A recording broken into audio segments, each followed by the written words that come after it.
focus on single tenant building that are vacant for sale. Or available, that means for sale or lease. But your goal is to put it under contract to buy. Okay? So, there is a way to learn.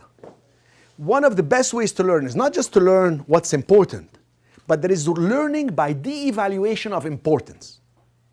I'll give you an example. 25 years ago, I decided to teach my mom how to drive. My mom didn't know how to drive. So I remember the car I had was a 750 BMW, 750. At the time I was 28, and I worked for a billionaire. I left the billionaire. I was making a lot of money in real estate. I was 28.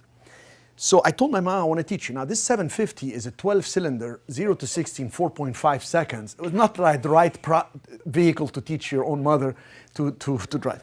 You loved it, huh? Yeah, it was an amazing car. In San Diego, it was Anthony Robbins and me, the only two with the 750 I had. But the point is, so we got into the car, and my mom was all confused about what's important, right? Okay, I start the car, and then I do the steering wheel, I put it in drive, I look here, then I do that. And so I had to de-evaluate the importance. I said, Mom, when you put it in drive, you no longer have to worry about this. You see my point? All you worry about is the gas, the steering wheel, and the brake. De-evaluation of importance. You don't have to keep looking at the mirror all the time. You just look straight and look at the mirror and stay in one lane, etc. So what I'm telling you is, the de-evaluation of importance. Do not look for tenants that are in buildings. That's not what we're looking for. We don't want buildings with tenants. You got that? Can I hear a yes? Yes. We don't want buildings that have multiple tenants. You got that? Yes or no? Yes. Single tenant buildings. Vacant.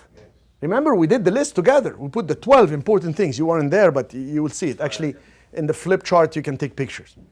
We want the for sale or available sign outside. We don't want to be calling somebody and saying, do you really want to sell? Because they're not that motivated. Remember, motivated seller with one of the things. And we want it under contract to buy.